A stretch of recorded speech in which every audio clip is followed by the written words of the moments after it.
নবীজি বলেছেন আত-তাকওয়া হা হুনা, তাকওয়া এখানে।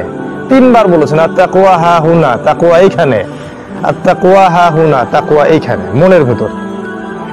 বাইরের লেবাস পোশাক আমার অনেক ভালো থাকতে পারে, পাগড়ি, দাড়ি, টুপি, পাঞ্জাবি, জুব্বা, ভিতরে তাকওয়ার কি অবস্থা আল্লাহ ছাড়া কেউ জানে। ভিতরে ঈমানের কি অবস্থা আল্লাহ ছাড়া কেউ জানে। আল্লাহ পাক বলেছেন এই যারা আল্লাহকে এরকম করে ভয় করে এবং এমন ভাবে আল্লাহর ইবাদত করে কাআন্নাকা তারাহু, যেন তারা আল্লাহকে দেখছে। ফাইল্লাম তাকুন তারাহ ফাইন্নাহু ইয়ারাক, যদি তুমি আল্লাহকে দেখতে না পাও বিশ্বাস রাখবে আল্লাহ তোমাকে দেখছে। এইভাবে যারা আল্লাহর ইবাদত করে এরা মুত্তাকি। আর কোরআন এই মুত্তাকিদের জন্য হেদায়েত। কোরআন কি? উত্তর, কোরআন হচ্ছে এই পুরো মানব জাতির জন্য পথ নির্দেশ। একজন মানুষের ব্যক্তি জীবন থেকে শুরু করে রাষ্ট্রীয় জীবন পর্যন্ত, আপনার ইবাদত বলেন, ব্যবসা বলেন, বাণিজ্য বলেন, নামাজ, রোজা, হজ, যাকাত, দেশ চালানো, বিশ্ব চালানো, পররাষ্ট্রনীতি, যা বলেন, প্রতিটা বিষয়ের খুঁটিনাটি হেদায়েত যে বইয়ের মধ্যে আছে ওই বইয়ের নাম হলো কোরআন। যে বইয়ের মধ্যে এগুলা নাই সেই বইয়ের নাম কোরআন না। এখন যে যার ধর্ম ফলো করি, আমরা পালন করি, প্রত্যেকে তার ধর্মের মধ্যে খুঁজবো যে আমার ধর্মে কি প্রত্যেকটা বিষয়ের সমাধান আছে কিনা। যদি থাকে তাহলে আপনার ধর্মই সঠিক, আমারটাই ভুল। আর যদি দেখেন আপনার ধর্মে সবকিছুর সমাধান নাই, ইসলামের মধ্যে আছে, তাহলে ইসলামই সঠিক, আপনারটা ভুল। চ্যালেঞ্জটা গ্রহণ করেন, এই চ্যালেঞ্জটা গ্রহণ করেন, দেখেন যে কোন ধর্মের মধ্যে প্রত্যেকটা বিষয়ের খুঁটিনাটি সমাধান আছে। কেমন করে নামাজ পড়বেন আল্লাহ তার রাসূল বলে দিয়েছেন, রোজা রাখবেন কিভাবে বলে দিয়েছেন, হজ করবেন কেমন করে, যাকাত দিবেন কিভাবে, কখন যাকাত দিবেন, প্রতিবেশীর হক কেমন হবে, পিতামাতার সাথে কেমন ব্যবহার করবেন, স্ত্রীর সাথে আপনার ব্যবহার কেমন হবে, সম্পত্তি কেমন করে বন্টন করবেন, মারা গেলে মানুষকে কেমন করে দাফন কাফন দিবেন, আপনাকে আল্লাহ ক্ষমতা দিয়েছেন, সমাজ চালাবেন কিভাবে, দেশ চালাবেন কিভাবে, অন্য দেশের সাথে কিভাবে আপনি কূটনৈতিক সম্পর্ক করবেন, সবকিছু এ টু জেড যে বইয়ের মধ্যে আছে সেই বইয়ের নাম কোরআন। আর যে ধর্ম এটা সমাধান দেয় সেই ধর্মই হক ধর্ম, বাকি সব ধর্ম বাতিল। এখন আমরা এটা চ্যালেঞ্জ গ্রহণ করার আহ্বান জানাই। চ্যালেঞ্জটা গ্রহণ করে দেখুক সবাই, সবার ধর্মগ্রন্থ দেখুক যে কোন ধর্মগ্রন্থে প্রত্যেকটা বিষয়ের সমাধান দেওয়া আছে। এবার আল্লাহর কথা শোনেন, আল্লাহ পাক কি বলছেন। আল্লাহ পাক বলছেন সূরা কাহাফের মধ্যে আছে 54 নম্বর আয়াতে, আল্লাহ বলছেন ওয়ালাকাদ সাররাফনা ফি হাদাল কুরআন লিন-নাস মিন কুল্লি মাসাল। আল্লাহ বলছেন এই কোরআনের মধ্যে আমি মানব জাতির জন্য প্রত্যেকটা বিষয় ভেঙে ভেঙে ব্যাখ্যা করেছি। কার কথা এটা? আমি মানব জাতির জন্য এই কোরআনের মধ্যেই, এই বইয়ের মধ্যেই প্রত্যেকটা বিষয়ে ভেঙে ভেঙে ব্যাখ্যা করেছে। ওয়া কানাল ইনসান আকসারা শাইইন জাদালা, কিন্তু মানুষ বেশিরভাগ বিষয়ে বিতর্ক করতে পছন্দ করে, মানতে চায় না। সূরা নাহাল পড়বেন, সেখানে 89 নম্বর আয়াতে গিয়ে দেখবেন আছে, আল্লাহ পাক বলেছেন ওয়া নাযালনা আলাইকাল কিতাব, হে নবী আমি আপনার প্রতি এমন কিতাব নাজিল করেছি, এমন একটা বই নাজিল করেছি, তিবিয়ানান লিকুল্লি শাই, যে বইটা প্রত্যেকটা বিষয়ের ব্যাখ্যা, প্রতিটা বিষয়ের ব্যাখ্যা, ওয়া হুদান, এবং এটা হলো হেদায়েত, ওয়া রাহমাতান, এবং এই বইটা হচ্ছে দয়া, ওয়া বুশরা, এবং সুসংবাদ, কাদের জন্য? লিল মুসলিমিন, মুসলিমদের জন্য। ওয়া মান আসদাকু মিনাল্লাহি হাদিসা, আল্লাহর চেয়ে সত্য কথা কি কেউ বলতে পারে? তো আল্লাহ পাকের কথা হচ্ছে, আল্লাহ বলছেন যে কোরআনের মধ্যে আল্লাহ প্রতিটা বিষয় ব্যাখ্যা করেছে। তাহলে কোরআনের সংজ্ঞা কি? যে বই মানব জাতির ইহকালীন কল্যাণ, পরকালীন মুক্তি দিতে পারে, এই বইয়ের নাম কোরআন। যে বইটা আপনার বাসায় আছে ওইটার নাম কোরআন না, কারণ আপনি তার হক আদায় করেননি, ওইটাকে আপনি ফেলে রেখেছেন পরিত্যক্ত বই হিসাবে। কোরআন শব্দের অর্থ কি? করা থেকে আসে, ওই যে ওস্তাদরা এটা বলতে পারবেন, করা ইয়াকরাউ থেকে আসে কোরআন। নিত্য পঠিতব্য, যে বইটা নিয়মিত পড়া হয়, নিয়মিত চর্চা করা হয়, নিয়মিত গবেষণা করা হয়, এই বইয়ের নাম কোরআন। তাহলে আপনার ঘরে যে বইটা আছে ওর নাম কোরআন? ওই যে বাবা মারা গেছিল গত বছর খুলছিলেন, তারপরে আরেকটা কোন অকেশন ছিল ওই সময় খুলছিলেন, এখন বাসাতেই আছে মাশাআল্লাহ, সুন্দর করে ঘষে ঘষে একদম পরিষ্কার করে সেলফের উপরে রেখে দিয়েছেন। এই বইটার নাম কোরআন না। কোরআন শব্দের অর্থই হচ্ছে নিত্য পঠিতব্য। আর এই কথাগুলো স্কুল কলেজ ইউনিভার্সিটিতে তোমরা শিখতে পারবে না, আর তোমাদেরকে এগুলো শিখাবে না। ওরা খুব ভালো করে জানে, যদি এই মুসলিম উম্মাহ কোরআনের কাছে চলে আসে এবং সবাই মিলে কোরআনকে, আল্লাহর এই রশি বলেছেন আল্লাহ পাক, হাবলুল্লাহ, আল্লাহর এই রশি মানে কোরআন সুন্নাহকে আঁকড়ে ধরে, তাহলে কোনো বাতিলের ক্ষমতা নাই ইসলামের সামনে দাঁড়ায় টিকতে পারবে না। এই জন্যই তারা চায় না যে তোমরা কোরআন শেখো। এই জন্যই দেখবা যে তোমরা 20 বছর 15 বছর পড়াশোনা করেছো, আজ পর্যন্ত 15টা সূরা তোমাদেরকে ওরা পড়ায় নাই। সূরা তো অনেক দূরের কথা, 15টা আয়াতও তোমাদেরকে পড়ায়। জিজ্ঞাসা করে দেখেন, আপনার ছেলেটা তো মাস্টার্স পাস করছে, ডক্টরেট করছে, বাইরে থেকে পিএইচডি ডিগ্রি করে আসছে, তাই না? ওকে বলেন নবী সাল্লাল্লাহু আলাইহি ওয়াসাল্লামের স্ত্রীদের নাম একটু বলো দেখি। আমাদের নবীজি কত হিজরিতে বদরের যুদ্ধ করছেন একটু বলো দেখি।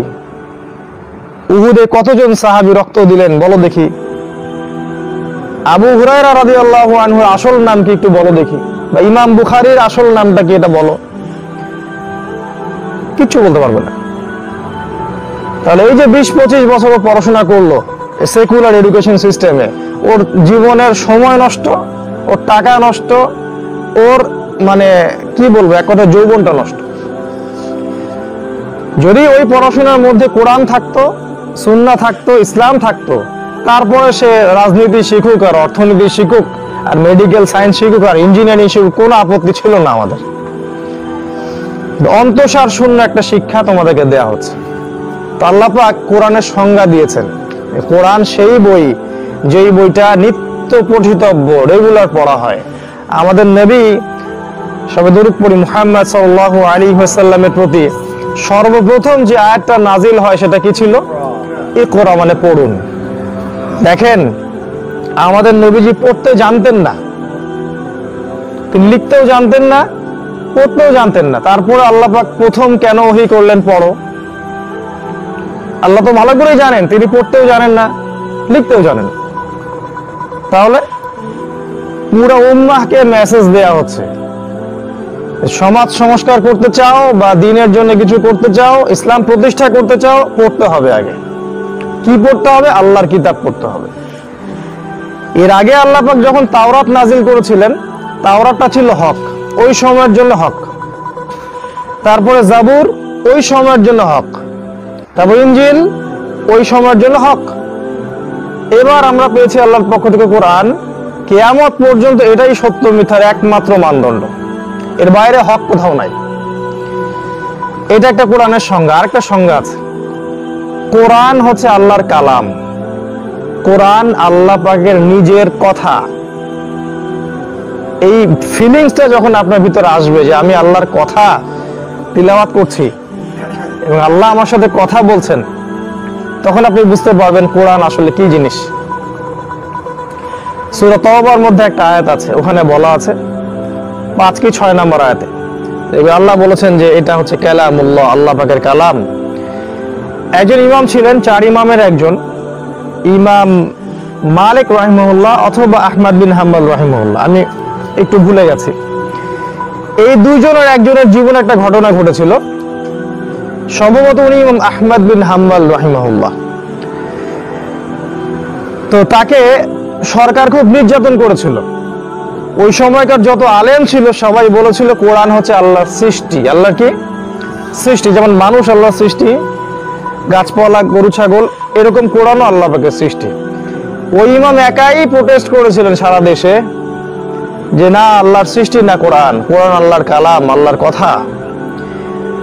তাকে জেল দেয়া হলো, জেলে প্রচন্ড মারধর করা হলো, তাকে বাগদাদের রাস্তায় রাস্তায় ঘোরানো হলো রশি দিয়ে গলায়। তারপরেও তিনি এটা স্বীকার করলেন না যে কোরআন আল্লাহর সৃষ্টি। বলেই গেলেন কোরআন আল্লাহর কালাম। এরকম স্কলার আলেম খুঁজে পাবেন এখন?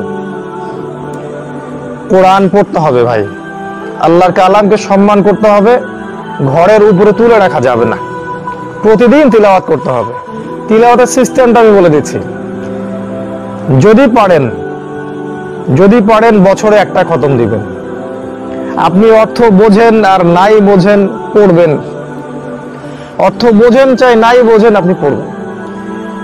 1 বছরের চেয়ে বেশি পড়েন 6 মাসে একটা খতম দেন, তার চেয়ে বেশি পড়েন 3 মাসে একটা খতম দেন, আর যদি আরো বেশি এনার্জি থাকে মাসে একটা করে খতম দেন, প্রতি মাসে একটা খতম। কিভাবে দিবেন? ওই চাঁদ দেখে দেখে দিবেন। আজকে চাঁদ কেউ দেখে? চাঁদ দেখে কেউ তারিখ বলে? আরবি তারিখ কি কেউ বলে? আল্লাহ পাক কোরআনে বলেছেন, এই চাঁদ এবং সূর্যকে আমি তোমাদের জন্য দিয়েছি সময় গণনা কারক হিসেবে। ইয়াসআলুনাকা আনিল আহিল্লাহ, সূরা বাকারায় আছে, কুল হিয়া মাওয়াকিতু লিন-নাস। তোমাকে মানুষ জিজ্ঞাসা করে চাঁদ সম্পর্কে, তুমি বলে দাও হে নবী, চাঁদ হচ্ছে ক্যালেন্ডার, সময় বিন্যাস করবে। এখন আমরা ওই যে পশ্চিমা সভ্যতার ক্যালেন্ডার ফলো করি, ওদের ওই যে 12টা দিন 12টা রাত 12টা ফলো করি, এই জন্য আমাদের সময় বরকত নষ্ট হয়ে গেছে। কি হবে? চাঁদের 1 তারিখে আপনার সূরা বাকারা পড়া উচিত ছিল, চাঁদের 2 তারিখে আপনাকে পড়তে হবে সূরা আল ইমরান, চাঁদের 3 তারিখে পড়বেন সূরা নিসা, 4 তারিখে পড়বেন মাইদা, 5 তারিখে পড়বেন পরের 2টা সূরা। এইভাবে চাঁদের 30 দিনে আপনি কোরআনকে ভাগ করে নেবেন। এটা সিস্টেমটা কার? এটা কিন্তু রাসূলের সুন্নাহ। অনেকে জানি না আমরা এটা। দলিল, জিবরাইল আলাইহিস সালাম রমজান মাসে নবীর কাছে আসতেন, হাদিসটা বুখারীতে আছে, এবং রাসূল সাল্লাল্লাহু আলাইহি ওয়াসাল্লামকে তিনি তেলাওয়াত করে শোনাতেন, তিনি তেলাওয়াত রিপ্লাই করতেন। রমজান মাস কত দিনে হয়? 30 দিনে বা 29 দিনে। তাহলে চাঁদের 1 মাস, চাঁদের 1 মাসে নবীজি কোরআন একবার খতম দিতেন। এই দলিল দেখেন। আর যে বছর তিনি মারা যান সে বছর 2 বার খতম দিয়েছেন। তাই আপনি কোরআনকে এমন ভাবে ভাগ করে নেবেন যাতে 1 মাসে আপনি একটা করে খতম দিতে পারেন। তাহলে কি হবে জানেন? আপনার সময় বরকত নাজিল হবে। এবং কিয়ামতের একটা আলামত হচ্ছে সময় সংক্ষিপ্ত হয়ে আসবে, সময় সংক্ষিপ্ত হয়ে আসবে। কিয়ামতের একটা আলামত, বছর চলে যাবে মাসের মতো, মাস চলে যাবে সপ্তাহের মতো, আর সপ্তাহ চলে যাবে দিনের মতো। দেখেন মিলে যাচ্ছে না এগুলো এখন? কিন্তু আপনি যদি 1 মাসে কোরআন এভাবে পড়তে পারেন, আপনার সময় ওদের মতো করে যাবে না ইনশাআল্লাহ। দেখবেন আপনি আপনার সময় বরকত হচ্ছে, আপনি অনেক কাজ করতে পারছেন সারা দিনে। কারণ আল্লাহ চাঁদ এবং কোরআনের মধ্যে একটা সমন্বয় দিয়েছেন। এটা আমরা অনেকে জানি না, বলেও না, অনেকে বুঝতে পারি না। আর একটা বিষয়, সূর্য। এই যে আমাদের জীবন দেখেন, শহর কেন্দ্রিক যারা আমরা বাস করি, সকাল হয় এদের 10টায়, বাজারঘাট শুরু করে 11টায়, 11:30টায়। এদের দিনটা কিন্তু দেখবেন ফজর থেকে মাগরিব পর্যন্ত না, জোহর থেকে মাগরিব পর্যন্ত। শহরে গেলে দেখবেন সকাল 10টায় গিয়ে দেখবেন রংপুরের কোনো দোকানপাট খোলেনি, অল্প কয়েকটা দোকানপাট খুলছে। অথচ মদিনায় গিয়ে দেখবেন, যারা হজ করেছেন আপনারা জানেন, মক্কা মদিনায় গিয়ে দেখবেন ওরা এই সুন্নাহটা ধরে রাখছে। ফজর আজান হয়ে গেছে, নামাজ শেষ, শহর জীবিত হয়ে গেল একদম। আর আমাদের নবী মুহাম্মদ সাল্লাল্লাহু আলাইহি ওয়াসাল্লাম বলেছেন, আমার উম্মতের জন্য ফজরের পরের সময়টাতে বরকত রাখা হয়েছে। ফজরের পরের সময়টাতে আমার উম্মতের জন্য বারাকা রাখা হয়েছে। এই সময় তো ঘুমে কাটা দেয়। তাই সূর্যকে ফলো করতে হবে, সূর্য এবং চাঁদ, তাহলে জীবনটা শৃঙ্খলিত হবে, সময় বরকত হবে। আর দাজ্জালের সময় হচ্ছে সবাইকে এক সময়ের মধ্যে নিয়ে আসা। এই যে ইউনিভার্সাল টাইম বলে না এখন, মানে সারা বিশ্বকে একটা কেন্দ্র থেকে শাসন করার চিন্তা ভাবনা করছে আর কি। কেন্দ্র থেকে একটা হুকুম দিবে, সারা বিশ্ব মানতে রাজি, এমন একটা পটভূমি তারা তৈরি করছে। এটা দাজ্জাল করছে এবং ওর অনুসারীরা করছে।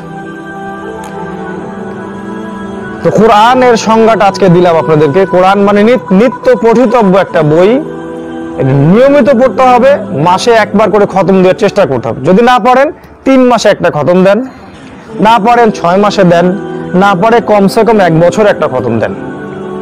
1 বছর, রমাজান থেকে রমাজান, দ্বিতীয় কথা হচ্ছে, কোরআন আল্লাহ কেন নাজিল করলেন? উত্তর, আল্লাহ পাক বলছেন যে আমি এই কোরআনকে নাজিল করেছি এই পুরো মানব জাতির জন্য হেদায়েত স্বরূপ। কি স্বরূপ? হেদায়েত স্বরূপ। হেদায়েত কি জিনিস? হেদায়েত এমন একটা জিনিস যেটা আমার কাছে থাকলে প্রতিটা সমস্যার আমি সমাধান পাবো। আমি একবার বলেছি, আবার রিপিট করছি, আল্লাহ পাক কোরআন এই জন্য নাজিল করেছেন যাতে করে আমরা ইহকালীন কল্যাণগুলো পাই, দুনিয়ার যে কল্যাণগুলো আছে এগুলো অর্জন করতে পারি এবং পরকালে মুক্তি পাই। এই দুইটা উদ্দেশ্যে আল্লাহ পাক কোরআন নাজিল করেছেন। নবী সাল্লাল্লাহু আলাইহি ওয়াসাল্লাম যখন মক্কায় ছিলেন, ওই মক্কায় 5টা সমস্যা ছিল, আমি গত লেকচারে বলেছিলাম। নবীজি যে জাহিলিয়াতে থাকতেন, যে জাহিলি মক্কায় থাকতেন, ওই সমাজে 5টা পাপ ছিল, মেজর বড় বড় পাপ। একটা ছিল শিরক, একটা ছিল সুদ, একটা ছিল মাদক, একটা ছিল নারীর অবমাননা, আর একটা ছিল গোত্রীয় হানাহানি, মারামারি, কাটাকাটি। এই 5টা মেজর সমস্যা ছিল আর কি। অন্যান্য সমস্যা ছিল, এই 5টা মেজর। আল্লাহ পাক এই সমস্যাগুলো সমাধান করার জন্য কোরআন নাজিল করলেন। যখন কোরআন নাজিল হলো, 23 বছর ধরে কোরআন নাজিল হলো। এখন 23 বছরের পরের মক্কার দিকে আপনি তাকায় দেখেন, ওখানে কোনো শিরিক নাই? আছে? কোনো মাদক আছে? কোনো সুদ আছে? কোনো মেয়েদের সাথে কোনো অবমাননা আছে? অথবা কোনো মারামারি, হানাহানি? কিচ্ছু না। মানে এই সামাজিক সমস্ত সমস্যা সমাধানের জন্য আল্লাহ পাক কোরআন নাজিল করেছেন। শুধু ওই কোরআনের আয়াত পানিতে ভিজায় চুবাই খাওয়ার জন্য নাজিল করেন। আমরা কি করি? কোরআন থেকে বরকত নেই, তাই না? সেটা ফালাক পড়ি, ফু দেই গায়ে, রোগ ভালো হবে, শিফা হবে, বরকত হবে। এটাই একমাত্র উদ্দেশ্য নয়। হ্যাঁ, কোরআন আপনার জন্য শিফা। আল্লাহ পাক বলেছেন, ওয়ানুনাজ্জিলু মিনাল কুরআন মা হুয়া শিফাউল লিন-নাস, যে এই কোরআনে আমি মানব জাতির জন্য শিফা রেখেছি। আপনি আরোগ্য পাবেন, কোরআন পড়বেন, রোগ ব্যাধি ভালো হয়ে যাবে ইনশাআল্লাহ। এটাই একমাত্র কারণ নয়। কোরআন দিয়ে আপনি মানুষ বাতিল পন্থীদেরকে চ্যালেঞ্জ করতে পারবেন। যার কাছে কোরআন আছে সে বাতিল পন্থীকে চ্যালেঞ্জ করতে পারবে, কারণ তার কাছে এমন হেদায়েতের একটা সোর্স আছে যেটা আল্লাহর পক্ষ থেকে আসে, আল্লাহর নূর থেকে আসে। সমস্ত অন্ধকার এই কোরআন দিয়ে কেটে যাবে ইনশাআল্লাহ। আল্লাহ পাক এই বইটাকে বলেছেন সন্দেহ মুক্ত। কিছু মানুষ এটাকে বিশ্বাস করে না যে কোরআন সন্দেহ মুক্ত। ওদের জন্য আল্লাহ পাক একটা কথা বলেছেন, সূরা বাকারায় আছে 21 কি 23 নম্বর আয়াতে। আল্লাহ বলেছেন, ওয়াইন কুনতুম ফি রাইবিন মিম্মা নাযালনা আলা আবদিনা ফাতু বিসূরাতিন মিন মিথলিহি। আল্লাহ বলছেন, আমি যে কোরআন তোমাদের উপর নাজিল করেছি এই বই নিয়ে যদি তোমাদের কোনো সন্দেহ থাকে, ফাতু বিসূরাতিন মিন মিথলিহি, একটা সূরা এর মতো নিয়ে এসে দেখাও। একটা সূরা কোরআনের মতো নিয়ে এসে দেখাও। ওয়াদউ শুহাদাকুম মিন দুনিল্লাহ ইন কুনতুম সাদিকিন। আল্লাহকে বাদ দিয়ে তোমাদের যত সাহায্যকারী আছে সবাইকে ডেকে নিয়ে আসো, সমস্ত মানুষ এবং জিনকে একত্রিত করো, করে একটা সূরা নিয়ে আসো। ইন কুনতুম সাদিকিন, যদি সত্যবাদী হয়ে থাকো। আল্লাহ বলেন, ওয়া ইল্লাম তাফআলু, যদি তোমরা এটা করতে না পারো, ওয়ালান তাফআলু, লান মানে কি? মানে কোশ্চিন কালেও পারবে না। যদি তোমরা এটা না পারো, এটা তোমরা কোশ্চিন কালেও পারবে না। তাহলে ফাত্তাকুন নার আল্লাতী ওয়াকুদুহান নাস ওয়াল হিজারা, তাহলে সেই আগুনকে ভয় করো যে আগুনের ইন্ধন হবে মানুষ এবং পাথর। উইদ্দাত লিল কাফিরিন, যেটা কাফেরদের জন্য প্রস্তুত করা হয়েছে। আল্লাহ পাক এই বইটাকে সন্দেহ মুক্ত বই বলেছেন, চ্যালেঞ্জ করে দিয়েছেন। যদি বিশ্বাস না হয় চেষ্টা করে একটা সূরা নিয়ে এসে দেখাও। আবু জেহেলের নাম শুনেছেন আপনারা? আবু সুফিয়ান, উতবা, সাইবা, এরা দিনের বেলা নবীজির বিরোধিতা করত প্রকাশ্য। রাতের বেলা আমাদের নবী সাল্লাল্লাহু আলাইহি ওয়াসাল্লাম যখন তাহাজ্জুদের নামাজ পড়তেন, এই আবু জেহেল চুপচুপ করে নবীর কোরআন তেলাওয়াত শুনতো। চিন্তা করতে পারেন। একদিন ওখানে একটা প্রতিযোগিতা হলো আর কি। আরবরা ছিল কবি সাহিত্যিকদের একটা যুগ, ওখানে কাব্যের একটা ব্যাপক প্রচলন ছিল। একজন সাহাবীকে দায়িত্ব দিয়ে রাসূল সাল্লাল্লাহু আলাইহি ওয়াসাল্লাম কাবা ঘরের সামনে 3টা আয়াত কোরআনের লটকে দিলেন। 3টা আয়াত ইন্না আ'তাইনাকাল কাউসার ফাসাল্লি লিরাব্বিকা ওয়ানহার ইন্না শানিয়াকা হুয়াল আবতার। ওদের সব কবিতা এখানে লটকানো হলো আর কোরআনের এই সূরাটাকে লটকানো হলো। তৎকালীন সময়ের লোকরা একটু মানে সত্যবাদী মন নিয়ে ছিল, যদিও জাহিলি যুগে ছিল কিন্তু সত্যবাদী মন ছিল। এরা এই সূরাটা পড়লো গভীর মনোযোগ দিয়ে, পড়ে বলল, নিচে লিখে দিল লাইসা হাদা কালামুল বাশার, মিল রেখে ওই যে শেষের একটা কি ইন্না শানিয়াকা হুয়াল আবতার, নিচেরও লিখে দিল লাইসা হাদা কালামুল বাশার, এটা কোনো মানুষের কথা নয়। ওরাই লিখে দিল। এটা কাবা ঘরের ঘটনা ঘটেছে। একবার তারা কোরআনকে বলল এটা হচ্ছে জাদু। আল্লাহ পাক সূরা হাক্কার মধ্যে নাজিল করলেন এটা কোনো গণকের কথা নয়। ওরা কোরআনকে অপবাদ দিল এটা হচ্ছে আপনার জিন নবীকে শিখিয়ে দেয় সে কথা বলে। আল্লাহ পাক কোরআন নাজিল করলেন এটা কোনো কবির কাব্য নয়, এটা কোনো গণকই নয়, আর তাকে কোনো শয়তান এটা শিখিয়ে দেয়নি। এই কোরআন পবিত্র সত্তা ছাড়া কেউ স্পর্শ করতে পারে না। অনেক কথা কোরআন নিয়ে, সারা রাত চলে যাবে কোরআন নিয়ে কথা বলতে গেলে। এবারে আসেন যে আমাদের নবী এবং সাহাবায়ে কেরাম ওই মক্কায় কোরআনকে সাথে নিয়ে কি এমন কাজ করলেন যার ফলে পুরো সমাজটা চেঞ্জ হয়ে গেল। মোটা দাগে তারা মোট 6টা কাজ করেছেন। কয়টা কাজ? এটা মুখস্থ করবেন আজকে। মোটা দাগে তারা কোরআনের সাথে মোট 6টা আচরণ করেছেন। এই 6টা কাজ যদি আপনি আমি আজকেও করতে পারি, ইনশাআল্লাহ এই কোরআনের বিধান আজও বাস্তবায়ন হবে ইনশাআল্লাহ তাআলা। মানুষ আবারও কোরআনের পথে চলে আসবে ইনশাআল্লাহ, এবং সমাজের সমস্ত দুর্নীতি, পাপাচার, সুদ, ঘুষ, ব্যভিচার দূর হয়ে যাবে ইনশাআল্লাহ, এবং সেটা সামনে হবেও। আমরা না করলে আল্লাহ পাক আমাদেরকে সরিয়ে দিবেন, দিয়ে অন্য কওমকে নিয়ে আসবেন, ওরা করবে। ওরা না পড়লে আপনার বাচ্চারা করবে। এরা না করলে আল্লাহ পাক খ্রিস্টান, ইহুদি, মুশরিকদেরকে হেদায়েত দিয়ে নিয়ে আসবেন, ওরা করবে। তারাও না করলে আল্লাহ পাক ইমাম মাহদি এবং ঈসা আলাইহিস সালামকে দিয়ে করাবেন। কিন্তু হবেই এটা। আল্লাহ পাক একটা সময় দিয়েছেন আমাদেরকে, টেস্ট করছেন, পরীক্ষা। 6টা কাজ। 1 নাম্বার, সাহাবায়ে কেরাম এবং নবী সাল্লাল্লাহু আলাইহি সাল্লাম প্রথমত তারা আল কোরআনকে বিশুদ্ধ করে তেলাওয়াত করা শিখেছেন। এটা 1 নাম্বার। 2 নাম্বার, তারা প্রত্যেকেই কোরআনের অর্থটা বুঝতেন।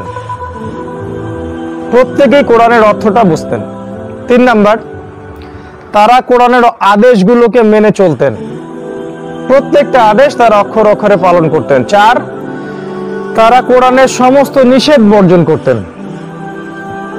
5, তারা কোরআনের দাওয়াত মানুষের ঘরে ঘরে পৌঁছে দিয়েছিলেন। আর 6, কোরআনের যে বিধান, শাসন বা আইনগুলো আছে এটাকে তারা তাদের ব্যক্তি, পরিবার, সমাজে বাস্তবায়ন করেছিলেন।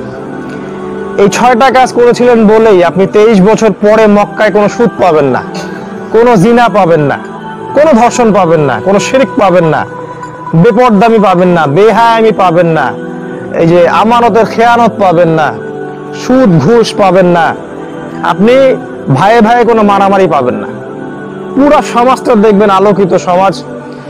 এই মানুষগুলোই আগে পরস্পর মারামারি করতো, কাটাকাটি করতো, এই মানুষগুলোই আগে জিনা করতো, এই মানুষগুলোই সুদ খাইতো, কিন্তু এই মানুষগুলোই মদ খাইতো, মেয়েদেরকে জীবন্ত কবর দিত, এই মানুষগুলোই। 23 বছর পর আপনি এরকম একটা মানুষ খুঁজে পাবেন না। আজকে এই বিশ্বের বড় বড় যারা মোড়ল, এরা অনেক অনেক আদর্শের কথা বলে, এই গণতন্ত্রের কথা বলে, ধর্মনিরপেক্ষতাবাদের কথা বলে, কমিউনিজমের কথা বলে, হ্যাঁ, কত মতবাদ, কত দর্শন। আজ পর্যন্ত কি একটা সমাজকে 100% পাপ মুক্ত করতে পারছে কোন দর্শন? কোন ধর্মনিরপেক্ষতাবাদ দিয়ে কি সমাজের সব পাপ মিটে গেছে? গণতন্ত্র দিয়ে সমাজের সব পাপ চলে গেছে? কমিউনিজম মানে হাতের 5 আঙ্গুল সমান, আপনার কাছে 10 টাকা, আমার কাছে 10 টাকা থাকতে হবে, আপনার কাছে 11 টাকা থাকতে পারবে না, এটা কমিউনিজম। পাগলের মতবাদ। আল্লাহ পাক কোরআনে বলেছেন, আমি ধনী গরিবকে সৃষ্টি করেছি যাতে করে তোমাদের মাঝে সাম্যাবস্থা থাকে। একজন আরেকজনের দ্বারা উপকৃত হতে পারো। এরা হাতের 5 আঙ্গুল সমান করে দিতে চায়। হয়েছে কিছু সমাজে, কিন্তু কোরআনের কথা তাদের হজম হয় না, সুন্নাহর কথা, ইসলামের কথা এগুলো ওদের গায়ে লাগে। এটাকে মনে হয় মৌলবাদী কথা, সন্ত্রাসীদের কথা, জঙ্গিদের কথা। আল্লাহ পাক তাদের হেদায়েত দান করুন, আল্লাহুম্মা আমিন। আমি 6টা পয়েন্ট আপনাদেরকে একটু বুঝিয়ে দিচ্ছি আজকে কিভাবে করবেন। 1 নাম্বার, কোরআন তেলাওয়াত করা শিখবেন। কিভাবে শিখবেন? আমার এই অল্প বয়সে যতটুকু আমি পড়াশোনা করেছি এবং করিয়েছি মানুষকে, আমার বিশ্বাস একজন ব্যক্তি যে আলিফ বা তা চিনে না, এর কোরআন পড়া শিখতে সর্বোচ্চ সময় লাগতে পারে 3 মাস, এর বেশি লাগার কথা না। একটা ব্যক্তি যে আলিফ বা তাসা কিছুই চেনে না, এরকম ব্যক্তি কোরআন তেলাওয়াত করা শিখতে পারবে মাত্র 3 মাস ইনশাআল্লাহ। যদি আপনি সপ্তাহে 3 দিন করেও সময় দেন, 3টা মাস লেগে থাকেন, আপনি কোরআন তেলাওয়াত করা শিখতে পারবেন ইনশাআল্লাহ। মসজিদে মক্তব চালু করতে পারেন, স্থানীয় মাদ্রাসায় আপনারা একটা ব্যাচ করতে পারেন। একজন আলেমকে, একজন উস্তাদের সাথে কথা বললেন, তার সাথে কন্ট্যাক্ট করলেন, 3 মাস কন্টিনিউয়াসলি আল্লাহর জন্যে, পরকালের জন্যে, আল্লাহর কালাম শেখার স্বার্থে একটু কষ্ট করলেন, পরিশ্রম করলেন, উস্তাদকে সময় দিলেন, তার কথা মেনে চললেন, দেখবেন 3 মাস পর আপনি ইনশাআল্লাহ বিশুদ্ধ করে কোরআন তেলাওয়াত করতে পারবেন ইনশাআল্লাহ। এখানে শয়তান আপনাকে 3টা ধোঁকা দিবে, শোনেন, 3টা ধোঁকা আপনাকে শয়তান দিবে। 1 নাম্বার, শয়তান আপনাকে বুঝাবে যে তোমার এগুলা শেখার দরকার নাই, এগুলা জীবনে অনেক শিখছি বাবা, নুরানি, তারপরে কায়দা, হাফেজিয়া, কত কি করলাম, আমি পারি, আমার দরকার নাই। এটা শয়তান আগে শিখাবে। এখনই যদি ওস্তাদ আপনাকে ধরে সূরা ফাতিহা, দেখবেন 10টা ভুল বের করে ছেড়ে দিবে। এই যে আলহামদুলিল্লাহ, এই হায়ের মাখরাজ গলার মাঝখান থেকে না, যদি আলহামদুলিল্লাহ পড়েন, অর্থ দাঁড়ায় সমস্ত প্রশংসা আল্লাহর জন্য। যদি বলেন আলহামদুলিল্লাহ, এটা কোন হা? হায় হাওয়াজ। এই হায় হাওয়াজ দিয়ে পড়লে অর্থ দাঁড়ায় কি জানেন? সমস্ত নিন্দা আল্লাহর জন্য। কি বুঝলেন? এত সহজ না। আপনি যখন বলেন কুল হুয়াল্লাহু আহাদ, আলেম ওলামাকে তো দাম দেয় না মানুষ এখন, তাই না? এত সহজ না ভাই, বহু বছর পড়াশোনা করে এগুলো শিখতে হয়। ওইদিকে আমি পরে আসছি। যদি আপনি বলেন কুল হুয়াল্লাহু আহাদ, অর্থ দাঁড়ায় বলুন হে নবী, আল্লাহ এক এবং অদ্বিতীয়, তাই না? শুধু বলেন কুল না বলে বলেন কুল, ছোট কাফ দিয়ে পড়েন, অর্থ দাঁড়াবে খাও, আল্লাহ এক, আপনি খান যে আল্লাহ এক। যদি পড়েন আলিফ লাম মিম যালিকাল কিতাব লা রাইবা ফি, এটা এমন একটা বই যে বই কোনো সন্দেহ নাই। আমি লাই কিন্তু টান দিছি, লা রাইবা ফি। যদি টান না দেই, বলি যালিকাল কিতাব লা রাইবা ফি, অর্থ চেঞ্জ হয়ে যাবে। অর্থ হবে এটা এমন একটা বই যে বই অবশ্যই সন্দেহ আছে, এটা এমন একটা বই যে বই অবশ্যই সন্দেহ আছে। ঈমান না কুফর? বুঝতেছেন না কথা? ঈমান না কুফর? কুফর। যদি বলেন কুল ইয়া আইয়ুহাল কাফিরুন, হে কাফেররা, লা আ'বুদু মা তা'বুদুন, আমি তার ইবাদত করি না যার ইবাদত তোমরা করো, এটা তো ঈমান। আর যদি বলেন লা আ'বুদু মা তা'বুদুন, অর্থ আমি অবশ্যই তার ইবাদত করি যার ইবাদত তোমরা করো, এটা কি? কুফর। তো মাখরাজ, মদ, এই জিনিসগুলো ভালো করে শিখে তাসবিদের সাথে কোরআন তেলাওয়াত করতে হবে। চেষ্টা করেন, তারপরে যদি না আসে আল্লাহ মাফ করে দেবেন ইনশাআল্লাহ। তো আপনাকে তো চেষ্টা করতে হবে। সারা জীবন 10, 15, 20 বছর বিসিএস ক্যাডার হওয়ার জন্য মাথার ঘাম পায়ে ফেলে একদম একাকার করে ফেলালেন, আল্লাহর কালাম পড়া সৌভাগ্য হলো না। এর মতো হতভাগা কোনো মানুষ হতে পারে পৃথিবীতে? মাঝে মাঝে আমার রাগ হয়, তো রাগ হওয়ার জন্য রাগ হচ্ছি না, বিবেককে নাড়া দেওয়ার জন্য রাগ হচ্ছে। কষ্ট হয়। সারাটা জীবন 10,000 বই পড়লো, 10 লক্ষ টাকা খরচ করছে মনে করেন প্রতি সেমিস্টারে, বছর বছর, কত দূরে গিয়ে আছে, আবাসিক, খাবার কষ্ট, থাকার কষ্ট, সময়ের কষ্ট, রাত জেগে পড়ে, আল্লাহর কালাম পড়তে পারে না, মিসকিন, দিনের মিসকিন।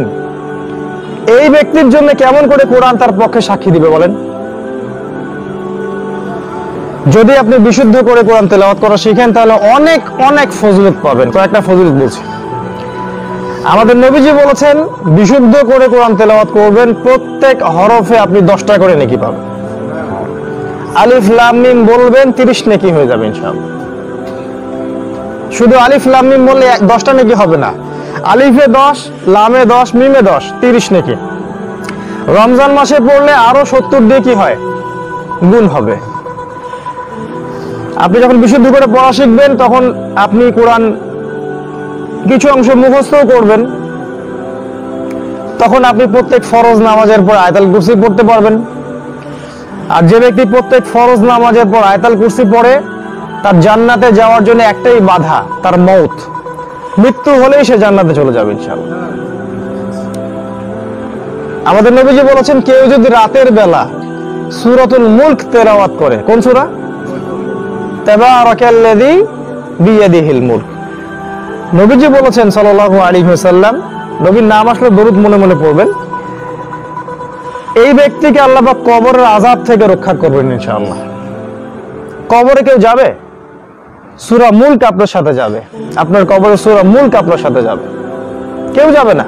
যার জন্য আপনি সারা জীবন নষ্ট করছেন, ওই বউ, ওই বাচ্চা, ওই চাকরি, ওই ব্যবসা, এই যে জনগণ, দেশের জনগণ, জনগণের কল্যাণে কাজ করি, জনগণের কল্যাণে আল্লাহ বিরোধী কাজ করি, ওই জনগণের কেউ যাবে না কবরে। যাবে? সূরা মুলক যাবে আপনার কবরে।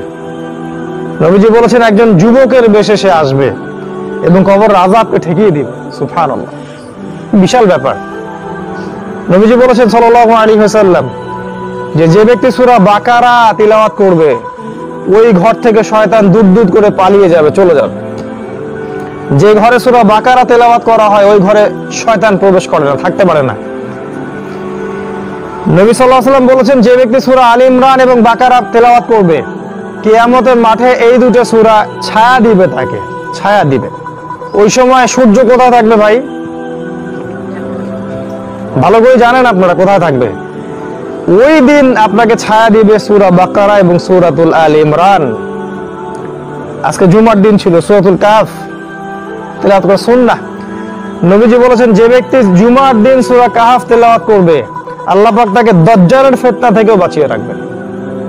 দাজ্জালের ফিতনা কি জিনিস বুঝতে পারবেন না, মানে এমন ফিতনা যে মানুষ ফিতনায় পড়ে থাকলেও মনে করবে আমি ফিতনায় নাই, ও বুঝতেই পারবে না যে ফিতনার মধ্যে আছে। এই যে হাজারটা মেয়ে রাস্তাঘাটে ল্যাংটা হয়ে ঘুরছে না, এরা কি মনে করে যে আমরা কোনো খারাপ কাজ করছি, আমরা কোনো ফিতনার মধ্যে আছি? তারা তো মনে করে আমরা পুরুষের কাঁধে কাঁধ মিলিয়ে জাতি বিনির্মাণে এগিয়ে যাচ্ছি। আর আমাদের নবীজি বলেছেন এরা দাজ্জালের শেষ অনুসারী, এই মেয়েরা দাজ্জালের শেষ অনুসারী, ও বের হওয়ার সময় চলে আসছে কাছাকাছি। তিনি বলেছেন এক শ্রেণীর মেয়ে বের হবে শেষ জামানায় যাদেরকে মুমিন পুরুষরা ঘরে রাখতে পারবে না, ঘরের বাঁধন ছিন্ন করে তারা বের হয়ে চলে যাবে। কারা এরা? দেখছেন না এখন? ঘরে রাখতে পারবেন না আপনি, যতই বলেন, যতই বুঝান, ব্রেন ওয়াশড, বের হয়ে যাবে ওরা বাড়ি থেকে। নবীজি বলেছেন এরা দাজ্জালের শেষ লাস্ট ফলোয়ার। তাহলে দাজ্জাল কত আগে থেকে তার কাজ শুরু করছে চিন্তা করেন এবার। এই দাজ্জালের ফিতনা থেকে আপনাকে বাঁচাবে সূরা কাহফ, যদি আপনি পড়তে পারেন প্রতি জুমায়। যদি সেটাও না পারেন, নবীজি বলেছেন প্রথম 10টা আয়াত মুখস্থ করবেন সূরা কাহফের, ইনশাআল্লাহ আল্লাহ পাক আপনাকে নূর দিবেন, আলো দিবেন, কিয়ামতের মাঠে এই সূরা আপনার জন্য সুপারিশ করবে ইনশাআল্লাহ। সূরা ফালাক, সূরা নাস, সূরা ইখলাস, ছোট ছোট সূরা, 3 বার সূরা ইখলাস পড়লে আপনার কি হবে? এক খতম কোরআনের নেকি পাবেন ইনশাআল্লাহ, কোরআনের 1/3 এটা। আর সূরা ফালাক নাসের ব্যাপারে আসছে সকালে আর সন্ধ্যায় 3 বার করে পড়বেন। সকালে মানে ফজরের পরে 3 বার সূরা ইখলাস, 3 বার সূরা ফালাক, 3 বার সূরা নাস, আবার মাগরিবের পরে বা আসরের পরে 3 বার। এই ব্যক্তি দৃশ্য অদৃশ্যের সব ক্ষতি থেকে সে বেঁচে থাকবে ইনশাআল্লাহ। আপনার কি খুশি হচ্ছেন না? অনেক ফজিলত আছে। ইয়াসিন, ইয়াসিনকে বলা হয় নিরাপত্তা, কোরআনের কলিজা। ফজরের পরে পড়বেন, সারাদিন নিরাপত্তা লাভ করবেন ইনশাআল্লাহ। সূরা দুখান পড়বেন ফজরের পরে, হামিম। সূরা দুখান এই জন্য ইম্পর্টেন্ট যে শেষ জামানার একটা নিদর্শন হচ্ছে অচিরেই এই পৃথিবীর একটা বড় অংশ ধোঁয়া দিয়ে ছেয়ে যাবে, ধোঁয়া দিয়ে। আর এই যে ছেয়ে যাবে ধোঁয়া দিয়ে, এটা সূরা দুখানের মধ্যে বলা আছে। আল্লাহ বলেছেন কি জানি আয়াতটা, ইয়াউমা তা'তিস সামাউ বিদুখানিম মুবিন। আল্লাহ পাক বলেছেন ফারতাকিব, তোমরা অপেক্ষা করতে থাকো সেই দিনের জন্য, ইয়াউমা তা'তিস সামাউ বিদুখানিম মুবিন, যেদিন এই পুরো আকাশটা ধোঁয়া দিয়ে ছেয়ে যাবে। কিভাবে হবে এটা? ওই যে বলেছি পারমাণবিক যুদ্ধ সামনে হতে যাচ্ছে, ওই যুদ্ধের ফলে আকাশে ধোঁয়া ছেয়ে যাবে, এটা একটা হতে পারে। অথবা অন্য কোনো মহাবিশ্বের অন্য কোনো জায়গা থেকে কিছু একটা পৃথিবীকে আঘাত করতে পারে, যার ফলে পৃথিবীর আকাশ ধোঁয়া ছেয়ে যাবে, এটাও হতে পারে। আল্লাহ ভালো জানেন। শুধু দুখান পড়বেন, তাহলে নিরাপত্তা পাবেন, আপনার হাজত পূর্ণ হবে ইনশাআল্লাহ। সূরা বাকারার শেষ দুইটা আয়াত, এটা ইম্পর্টেন্ট। আলী রাদিয়াল্লাহু আনহু বলেছেন, কোন বিবেকবান লোক যার বুদ্ধি আছে, এই ব্যক্তির পক্ষে শোভা পায় না যে রাতের বেলা সূরা বাকারার শেষ দুই আয়াত না পড়েই ঘুমিয়ে যাবে। ফজিলতটা কি? কেউ যদি রাতের বেলা সূরা বাকারার শেষ দুইটা আয়াত তেলাওয়াত করে, অন্য হাদিসে আসে শেষ তিনটা আয়াত, আমানার রাসূল থেকে ফানসুরনা আলাল কওমিল কাফিরিন পর্যন্ত, অথবা লিল্লাহি মা ফিস সামাওয়াতি থেকে ফানসুরনা আলাল কওমিল কাফিরিন পর্যন্ত, এই তিনটা বা দুইটা আয়াত। আমি তিনটা পড়ি, রিস্ক কম। যদি পড়েন, সারা রাত আপনি তাহাজ্জুদ পড়লে যে নেকিটা পাইতেন, ওই কাজটা করার জন্য সেই নেকিটা পাবেন।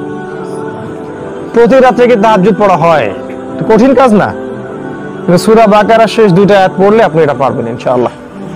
এরকম অসংখ্য ফজিলত আছে কোরআনের। সবচেয়ে বড় কথা, কোরআন আপনাকে সাকিনা দিবে, প্রশান্তি দিবে, টেনশন দূর করবে, আপনার রোগ দূর করে দিবে, আপনার কলিজাকে ঠান্ডা করে দিবে। তার চেয়ে বড় কথা, আল্লাহর সাথে আপনার সম্পর্ক তৈরি হবে। এক সময় দেখবেন কোরআন পড়তে পড়তে আপনার চোখ দিয়ে ধরধর করে পানি পড়ছে, ওই দিন বুঝতে পারবেন যে কোরআন আপনার কলিজা ভেদ করে ঢুকে গেছে। তার আগ পর্যন্ত বুঝতে পারবেন না। কাবা ঘরে দেখবেন অনেক কারি আছেন তেলাওয়াত করে, তেলাওয়াত করতে করতে ডুকরে কেঁদে ওঠে, দেখেন না? দেখেননি আপনারা উমরা করতে, হজ করতে গিয়ে? মদিনায় দেখবেন অনেক আলেম, অনেক কারি ছিলেন, ওদের অনেক আলেম এখন অবশ্য জেলেও আছে, ইসলামী রাষ্ট্র বলে কথা, তাই না? তো দেখবেন আলেমদের চোখ দিয়ে দরদর করে পানি পড়ছে, কোরআন তেলাওয়াত করছে, পানি পড়ছে। একবার আমাদের নবী মুহাম্মদ সাল্লাল্লাহু আলাইহি ওয়াসাল্লাম একজন সাহাবীকে ডাকলেন, তার নাম আব্দুল্লাহ ইবনে মাসউদ রাদিয়াল্লাহু আনহু। ডেকে বললেন যে আমার সামনে একটু কোরআন তেলাওয়াত করো তো শুনি। আর সাহাবী বললেন, ইয়া রাসূলুল্লাহ, আপনার উপর কোরআন নাজিল হয়েছে আর আমি আপনার সামনে কোরআন তেলাওয়াত করব? এটা তিরমিজিতে আছে হাদিসটা। তখন আল্লাহর রাসূল সাল্লাল্লাহু আলাইহি ওয়াসাল্লাম বললেন, আমি অন্যের মুখ থেকে কোরআন তেলাওয়াত শুনতেও ভালোবাসি। তখন তিনি কোরআন তেলাওয়াত করা শুরু করলেন, সূরা নিসা পড়া শুরু করলেন। এক পর্যায়ে পড়তে পড়তে পড়তে পড়তে এই আয়াতে যখন আসলেন যে সেদিন কি হবে, ফাকাইফা বিকা ইযা জিনা মিন হাউলাই শাহিদান ওয়া জিনা বিকা আলা হাউলাই শাহিদা, সেদিন কি হবে হে নবী, যেদিন আমি প্রত্যেক উম্মত থেকে একজন করে সাক্ষী বের করব, আর আপনাকে এই উম্মতের উপর সাক্ষী হিসেবে আমি উপস্থাপন করব কিয়ামতের মাঠে। এই আয়াতটা যখন চলে আসলো, তখন নবীজি বললেন, বাখিন বাখিন, কত কত, যথেষ্ট হয়েছে, থামো থামো থামো, যথেষ্ট হয়েছে, থামো। সাহাবী তাকিয়ে দেখলেন নবীর চোখ দিয়ে পানি পড়ছে, দাড়ি ভিজে গেছে। কখনো হয় এরকম? কোরআন তেলাওয়াত করতে গিয়ে আপনার চোখ দিয়ে পানি বের হয়? যদি না বের হয় তাহলে বুঝবেন কোরআন আপনার কলিজার ভিতরে ঢুকে নাই। অনেক ঘটনা আছে এরকম, শুধু কোরআন তেলাওয়াত শুনেই বহু সাহাবী ইসলাম কবুল করেছেন। উমর রাদিয়াল্লাহু আনহু একজন তাদের মধ্যে। তরবারি হাতে যাচ্ছেন, নবীকে হত্যা করবেন, পথে শুনলেন যে বোন ভগ্নিপতি ইসলাম কবুল করে, চলো ওর বাসায় আগে যাই। সেখানে গিয়ে তেলাওয়াত শুনছেন, তহা, সূরা তহা। এই তেলাওয়াত শুনে তার কলিজাটা ফেটে গেল। তিনি বললেন যে খুজুনি ইলা রাসূলিল্লাহি ওয়া আসহাবি, আমাকে আল্লাহর রাসূল এবং সাহাবীর কাছে নিয়ে চলো, আযহাবু ইলাইহি ওয়া আসলিমু, আমি যাব এবং ইসলাম কবুল করব। সুবহানাল্লাহ। অনেক ঘটনা আছে এরকম, অনেক কাফের কোরআনের তেলাওয়াত শুনে মুসলিম হয়ে গেছে। আর আমরা আজকে কোরআনকে সময় দিতে পারছি না। সূরা ওয়াকিয়া, একজন সাহাবী যখন মারা যাচ্ছেন, তার সম্পত্তি নাই, অল্প কিছু সম্পত্তি। অন্য সাহাবীরা বলছেন ইয়া ইয়া তার নাম ভুলে গেছি আমি, তাকে ডেকে বললেন, হে অমুক, তুমি কি মেয়েদের জন্য কিছু রেখে যাবে না? তোমার মেয়েগুলোর ব্যাপারে তোমার দুশ্চিন্তা হচ্ছে না? তখন তিনি বললেন, আমার কোনো দুশ্চিন্তা নাই, কারণ আমি আমার মেয়েদেরকে সূরা ওয়াকিয়া পড়তে বলে দিয়েছি। কারণ যে ব্যক্তি সূরা ওয়াকিয়া পড়বে, আল্লাহ পাক তাকে সচ্ছল করে দিবে। সচ্ছল, টাকা থাকলে সচ্ছল হয় না কিন্তু মানুষ, আল্লাহর বরকত লাগে। দেখবেন টাকা আছে, অনেক টাকা, হঠাৎ কোনো একটা সমস্যা হলো জীবনে, সব টাকা শেষ, চলে গেল। সুদ খায় খায় বড় পাহাড় করছে টাকার, আল্লাহ বা ক্যান্সার দিয়ে দিলে টাকা শেষ, হয় না এরকম? আর বরকত অন্য জিনিস, ভ্যান চালায়, রিক্সা চালায়, মাঠে কাজ করে, তৃপ্তির সাথে জীবন যাপন করছে, মাশাআল্লাহ, কোনো অভাব নেই, কোনো টেনশন নাই, কোনো ডায়াবেটিস নাই, কোনো প্রেশার নাই, কিছুই নেই, দেখবেন সুখে আছে। এটাই সুখ, আমরা বলি এটাই সুখ। আমাদের নবীজি এরকম লাইফ লিড করতেন। তাই ভাই আমার আজকে এই যে আমি অনেক দূর থেকে আসি, রংপুর থেকে, এই আপনাদের মাশাআল্লাহ এই গ্রামের মধ্যে, আমার প্রথম নসিহত হচ্ছে, অনুরোধ, যে আগামী রমাজান আসার আগেই যারা কোরআন পড়তে জানেন না, অবশ্যই কোরআন তেলাওয়াত করা শিখে নেন। শয়তান ওই যে ধোঁকা দিবে আমি অনেক জানি, ওই ধোঁকার মধ্যে যাবেন না। আবারও কোরআন পড়া শিখেন, ভালো করে শিখেন, ওস্তাদের কাছে পড়ে থাকেন। আলেম ওলামা সোহবত ছাড়া শিখতে পারবেন না। আমাদের নবীজি বলেছেন, যখন এই দিন শেখার জন্য কেউ বাড়ি থেকে বের হয়, তার পায়ের নিচে ফেরেশতারা পাখা বিছিয়ে দেন। সুবহানাল্লাহ, আপনি দেখতে পারেন না, ফেরেশতা আপনার সম্মানে পায়ের নিচে পাখা বিছিয়ে দিয়েছে। তিনি বলেছেন, একজন আলেমের সম্মান সাধারণ মানুষের উপর ওই রকম, আমার সম্মান তোমাদের উপর যেরকম। চিন্তা করেছেন? নবীজি বলেছেন, আকাশের চাঁদটা যত উজ্জ্বল অন্য তারার চাইতে, সাধারণ মানুষের উপরে আলেমদের মর্যাদা এতটা উজ্জ্বল। তবে সে আলেম হতে হবে হকপন্থী, সত্য প্রচারে কোনো ভয় পাবে না, আল্লাহ এবং তার রাসূল, আল্লাহকে ছাড়া অন্য কোনো সত্তাকে ভয় পাবে না, এবং সত্য প্রচারে সে হবে নির্ভীক, সাহসী, হকটাকে হক বলবে, বাতিলটাকে বাতিল বলবে, এটাকে বলা হয় আলেম। এবং জানা অনুযায়ী আমল করবে, ব্যক্তিত্ব থাকবে, চরিত্র, একটা ব্যক্তিত্ব দেখায়। ইমাম মালিক রাহিমাহুল্লাহর কথা বলছি, এবার শোনেন। সরকার তাকে গ্রেফতার করতে চায়, এই জন্য চিঠি দিয়ে বলল যে এই বাগদাদে চলে আসো, এখনই বাগদাদে চলে আসো। বাগদাদের সব আলেমরা ফতোয়া দিয়েছিল যে ওই যে ঠিকা বিবাহ করাটা জায়েজ। আপনারা বোঝেন কিনা যে কন্ট্রাক্ট ম্যারেজ, মনে করেন আমি একটা এলাকায় আসলাম, অল্প কিছুর বিনিময়ে একটা মেয়েকে বিয়ে করলাম, এলাকা থেকে চলে গেলাম, বিয়েও বাতিল। এই যে শিয়াদের মধ্যে এই বিয়েটা কিন্তু এখনো আছে। এটা একটা কি জানি বলে, মোতা বিবাহ কিংবা ঠিকা, নিকাহে মোতা। তো ইমাম মালিক তিনি এটাতে ফতোয়া দেননি, তাকে সরকার গ্রেফতার করবে। এখন হক বললো তো গ্রেফতার হতেই হয়, চিঠি দিল তাকে আর কি। বাগদাদে এসে, মনে করেন প্রধানমন্ত্রী চিঠি দিচ্ছে, বাগদাদে আসো, এসে আমার সাথে দেখা করো। আপনাকে দিলে আপনি কি করবেন? আমাকে চিঠি দিলে আপনি কি করবেন? ইমাম মালিক ওই চিঠির উল্টা পৃষ্ঠায় আর একটা পৃষ্ঠাও খরচ করলেন না, ওই চিঠির উল্টা পৃষ্ঠায় কালি দিয়ে লিখলেন, আল ইলমু ইউজা ওয়ালা আল ইলমু ইয়াজিউ ওয়ালা ইউজা। উনি বলছেন জ্ঞানের কাছে আসতে হয়, জ্ঞান কারো কাছে যায় না। সুবহানাল্লাহ, ব্যক্তিত্ব দেখছেন? ব্যক্তিত্ব দেখেন আলেমদের, জ্ঞানের কাছে তুমি আসবা, জ্ঞান কারো কাছে যাবে না। উনি যান নাই, তারপরে ওই যে পেটুয়া বাহিনী মদিরে পাঠায়, ওনাকে পিটাইতে নিয়ে আসা হলো বাগদাদে, নির্যাতন করা হলো আর কি। ব্যক্তিত্ব তিনি কিন্তু রক্ষা করলেন। আজকে আমাদের আলেমদের প্রতি নসিহত থাকবে এটাও, যে কোরআন এবং সুন্নাহ এটা আমানত আল্লাহর পক্ষ থেকে, হকটাকে হকভাবে প্রচার করতে হবে।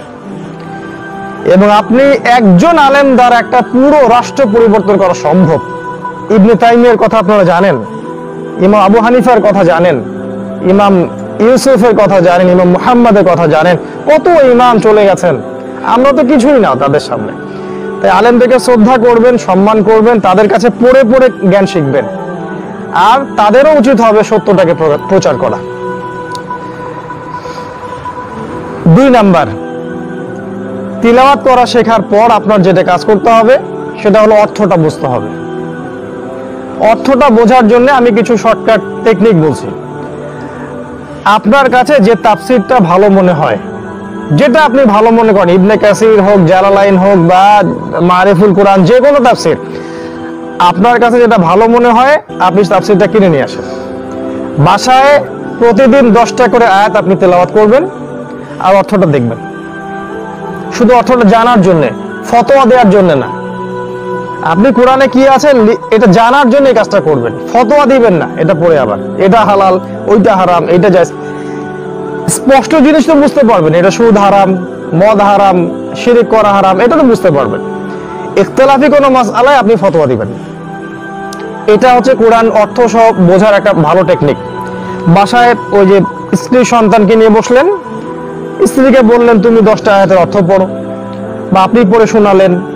পাশে দেখবেন ব্যাখ্যাও দেয়া থাকে, কিন্তু আয়াতের পাশে ব্যাখ্যা দেয়া থাকে, হাদিস দেয়া থাকে, ওগুলো পড়ে শোনালেন। দেখবেন আপনি প্রতিদিন 10টা করে পড়তে থাকলে মাসে আপনি 300টা আয়াত পড়ে শেষ করতে পারবেন ইনশাআল্লাহ। আর কতগুলো আয়াত আছে কোরআনে?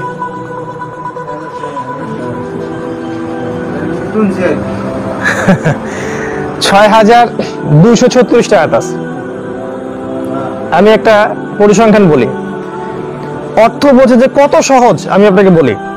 কোরআনের একটা হাফেজি কোরআন, ওই যে হাফেজ ওস্তাদরা জানেন, হাফেজি কোরআনে 600টা পৃষ্ঠা থাকে, আর প্রত্যেকটা পারা 20 পৃষ্ঠা করে। যারা হাফেজ তারা জানেন কোন পৃষ্ঠার প্রথম শব্দটা কি আর শেষ শব্দটা কি, চোখের একটা হিপস আছে কিন্তু। তো এই 600টা পৃষ্ঠায় প্রতি পারায় আপনার 20টা করে পৃষ্ঠা, 30 পারা। এই 30 পারায় 114টা সূরা আছে। 114টা সূরার মধ্যে আয়াত সংখ্যা হচ্ছে 6236টা, আর শব্দ আছে প্রায় 77,800টা। 77,800টা। তার মানে 77,800টা শব্দের অর্থ যে জানে সে কোরআনের 100% অর্থ জানে, এই তো। কিন্তু আল্লাহ বলেছেন ওয়ালাকাদ ইয়াসসারনাল কুরআনা লিযিকরি ফাহাল মিন মুদ্দাকির, কোরআন আমি সহজ করেছি বোঝার জন্য, উপদেশ গ্রহণকারী কেউ আছো কি? এই 77,800টা শব্দ মাত্র 4,500টা শব্দ থেকে বের হয়েছে। কমে গেল না এবার? কোথায় 77,800টা আর কোথায় 4,500টা? আর এই 4,500 শব্দের মধ্যে মাত্র 250টা ক্রিয়া আছে, যেটাকে ফেল বলে আরবিতে। 250টা ক্রিয়া, এবং একটা ক্রিয়া থেকে অনেকগুলো করে শব্দ বের হয়, একটা সিলসিলাতুল আফআল আছে। এই টেকনিকটা যে জানে, এই 250টা সিগা যার মুখস্থ আছে অর্থ সহ, সে কোরআনের 70% অনুবাদ করতে পারবে ইনশাআল্লাহ। কারণ একই আয়াত, একই শব্দ বারবার ঘুরে ঘুরে কোরআনের মধ্যে আসছে। আমার কাছে এগুলো সব বইপত্র লিস্ট করা আছে। এরকম দেখবেন 125টা শব্দ আমি আপনাকে দিতে পারবো, 125টা শব্দ, যেগুলো 28,000 বার কোরআনে আসছে। 40টা মানে 28,000 বার এই 125টা শব্দই ঘুরে ঘুরে ঘুরে। যেমন এই আপনার রহমান, এই শব্দটা আপনি পাবেন 20-30 বারের বেশি কোরআনে। রহিম অনেকবার পাবেন, মালিক অনেকবার পাবেন, না আবুদু পাবেন। সূরা ফাতিহার মধ্যে প্রায় 17-18টা শব্দ আছে। এই শব্দগুলো কোরআনে কয়বার আসছে জানেন? 7,800 বার আসছে এই সূরা ফাতিহা শব্দগুলা। যদি কেউ সূরা ফাতিহা জানে মানে সেই কোরআনের 7,800টা শব্দ জানে। খুবই সহজ, আমরা ভয় দেখাই মানুষকে আর কি। এখন ইন্টারনেটে যাবেন, অনেক কোর্স বের হয়েছে। একটা কোর্সের নাম বলে দিচ্ছি আমি, understand Quran and Salah.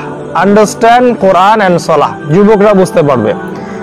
www.understandquranacademy.com visit করবা, দেখবা পুরো ক্লাসগুলো বের হয়ে আসবে। প্রায় 100টা ক্লাস থাকবে, প্রত্যেকটা ক্লাসে তোমার 10 মিনিট 20 মিনিট করে বই দেওয়া থাকবে, ডাউনলোড করবা, পড়বা, দেখবা সব শিখে ফেলছো বাসায়।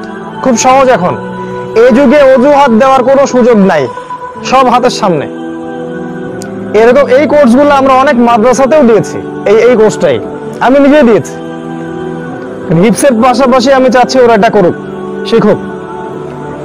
কোরআন অর্থ বোঝা সহজ, এই টেকনিকটার সাথে আপনি কিছু যদি গ্রামার জানেন, আরবি গ্রামার, ইসম কোনগুলা, বিশেষ্য কোনগুলা, ফেল কোনগুলা, ক্রিয়া কোনগুলা, হরফ কোনগুলা, এগুলো যদি জানেন, আপনি ইনশাআল্লাহ কোরআনের 70 থেকে 80% এমনি অনুবাদ করতে পারবেন ইনশাআল্লাহ।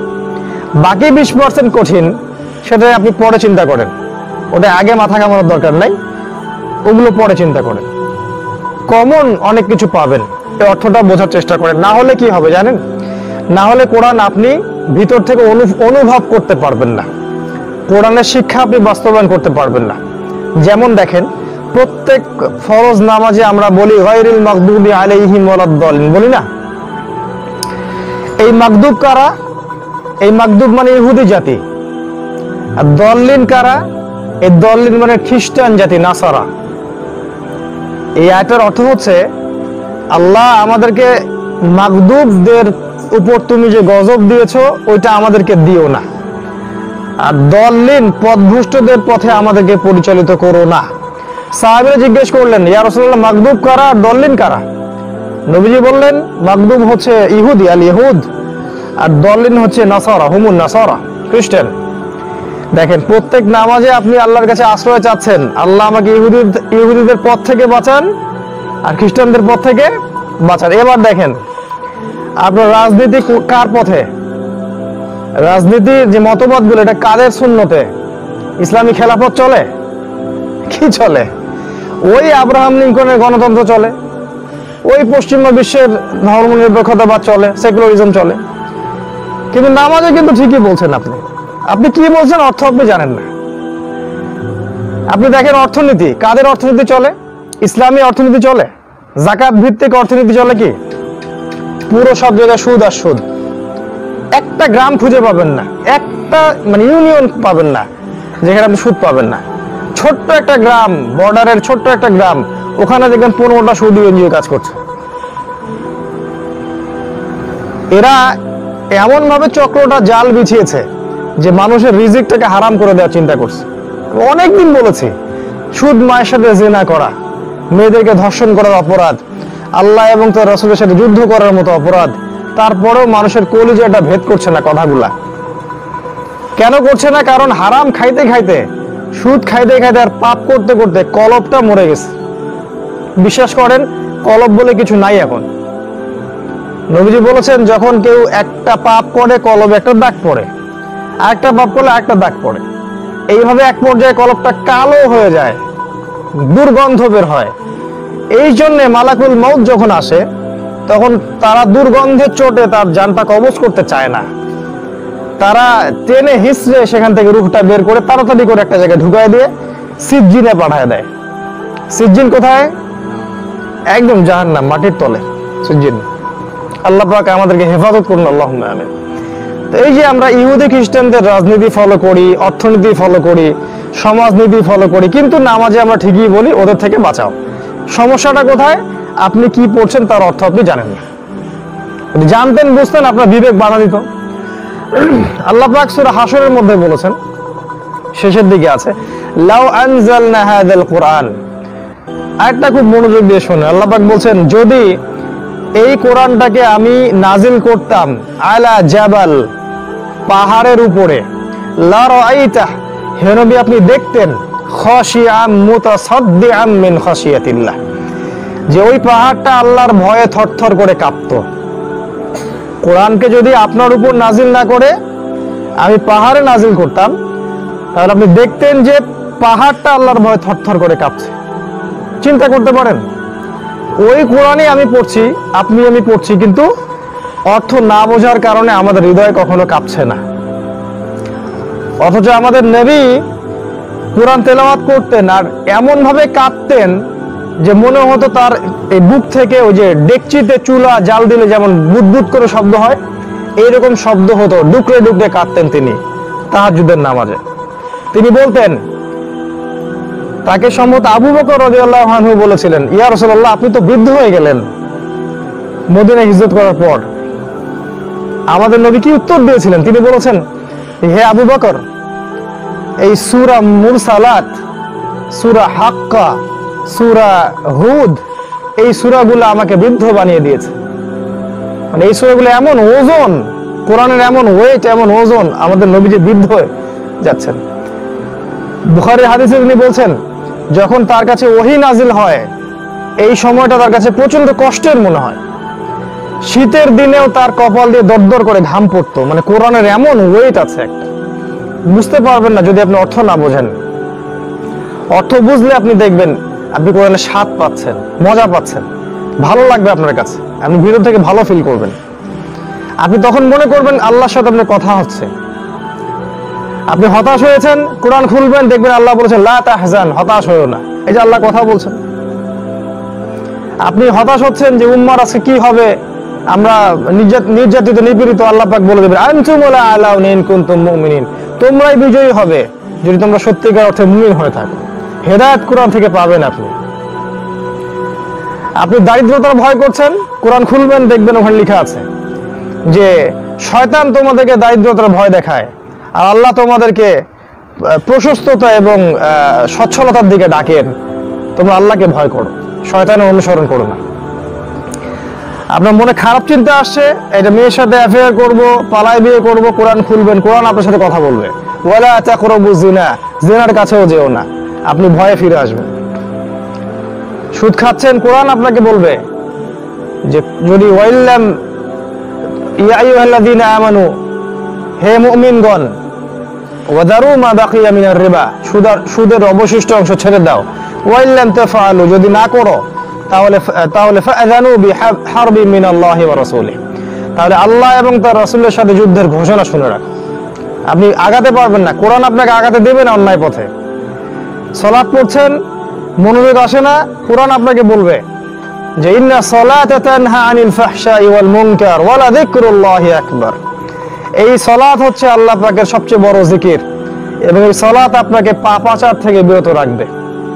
আপনি প্রতিটা বিষয়ে কোরআনে পাবেন যখন আপনি অর্থ সহ কোরআন পড়তে জানবেন।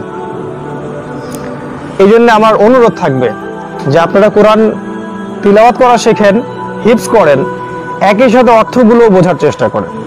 যদি আপনি এত আরবি গ্রামার কিছুই না পড়তে পারেন, কোর্স টোর্স কিছু করতে না পারেন, ওই যে 10টা করে আয়াতের অর্থ পড়েন, বাস না। তবে যেটা বুঝবেন না অবশ্যই আলেম থেকে জিজ্ঞাসা করবেন। একা একা কোনো ডিসিশন নেবেন না।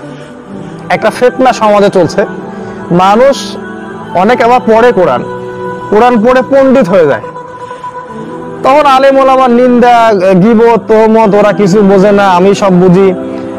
আর জেনারেল ভাইদের কিন্তু এটা সমস্যা বেশি হয়। তো এই জন্যে এটা করবেন না। যে আয়াতটা আপনি বুঝতে পারছেন না, আপনার কাছে কনফ্লিক্ট মনে হচ্ছে, আপনি স্কলারের কাছে যান। এখন দেখলেন 2 আলেম 2 রকম কথা বলছে, তাহলে ওই একই বিষয়ে আপনি আরো আলেমদের বই পড়েন।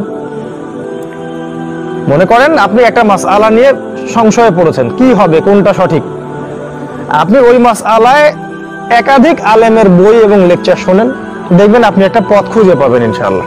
আর এমন অনেক মাসআলা আছে যেখানে দুটোই ঠিক আছে, ওখানে আমি ঠিক, তাল গাছটা আমার, এইরকম কনসেপ্টে যাবেন না, ওই ভাইটাও ঠিক আছে। কিছু ভাই দেখবেন ছোট ছোট মাসআলাগুলোকে নিয়ে মসজিদ ভাগ টাগ করে একা একা করে ফেলায়। উম্মার কি হয় হোক, আমার ওই ইয়াই করতেই হবে, আমার মাসআলা আমাকে সাবিত করতেই হবে, এর জন্য বাহাস, এর জন্য অমুক তমুক। এগুলো ইহুদি খ্রিস্টানদের ট্র্যাপ। ওরা চাচ্ছে আমরা বিভক্ত হয়ে যাই। আল্লাহ বলেছেন যে তোমরা ইয়া আইয়ুহাল্লাযীনা আমানু, হে মুমিনগণ, ইত্তাকুল্লাহ, তোমরা আল্লাহকে ভয় করো এবং তোমরা আল্লাহর রজ্জুটাকে শক্ত করে ধরে থাকো। ওয়া আতাসিমু বিহাবলিল্লাহি জামিআ, তোমরা একসাথে আল্লাহর রজ্জুটা শক্ত করে ধরে রাখো। ওয়ালা তাফাররাকু, দলে দলে বিভক্ত হয়ো না। এই কোরআন আপনাকে কথা বলবে। চুরি করছে কেউ, কোরআন বলে দিবে ওকে কি করতে হবে। সূরা মাইদা খোলেন, আল্লাহ বলে দিবেন তার হাত কেটে ফেলো। কেউ ধর্ষণ করেছে, এখন সমাধান খুঁজে পায় না, কি করবে, র‍্যাব দিয়ে পিটাবে না কি করবে, না কোন আইন করবে, কবে পাশ হবে। আর আইন পাশ হলেও তো বাস্তবায়ন হয় না, বহু আইন তো আছেই, বাস্তবায়ন করা তো দূরের কথা। কোরআন আপনাকে বলে দিবে ওকে রজম করতে হবে, ফাঁসি দিতে হবে বা মৃত্যুদণ্ড দিতে হবে। একজন আরেকজনকে অন্যায়ভাবে হত্যা করলো, কি করবেন, কোরআন বলে দেবে কিসাস করতে হবে, হত্যার বদলে হত্যা। মুসলিমদের অবস্থা আজকে খারাপ, কি করবেন, কোরআন খুললে দেখবেন ওখানে আল্লাহ বলছেন তোমরা জিহাদ ছেড়ে দিয়েছো এই জন্য তোমাদের এই অবস্থা, তোমরা আল্লাহর পথে দাওয়াত এবং জিহাদ ছেড়ে দিয়েছো এই জন্য তোমাদের এই অবস্থা। সমাধান সব ওখানে দেখবেন, পাবেন। আল্লাহ এটাও বলেছেন তোমরা কি ভেবেছো যে তোমরা এমনি এমনি জান্নাতে চলে যাবে? সূরা আনকাবুতে আছে, সূরা বাকারাতেও আছে, আম হাসিবতুম আন তাদখুলুল জান্নাহ, তোমরা কি ভেবেছো এমনি এমনি জান্নাতে চলে যাবে? ওয়ালাম্মা ইয়ালামিল্লাহু আল্লাযীনা জাহাদু মিনকুম, যতক্ষণ না আল্লাহ জেনে নিচ্ছেন তোমাদের মধ্যে কে সত্যিকার জিহাদ করনেওয়ালা। সমাধান আপনি কোরআনে পাবেন, প্রত্যেকটা বিষয়ের সমাধান কোরআন আপনাকে দিয়ে দিবেন ইনশাআল্লাহ। তবে আপনার দায়িত্ব হচ্ছে অর্থ সহ কোরআন পড়া, না হলে আপনি এই পুরো হেদায়েত থেকে বঞ্চিত থেকে যাবেন।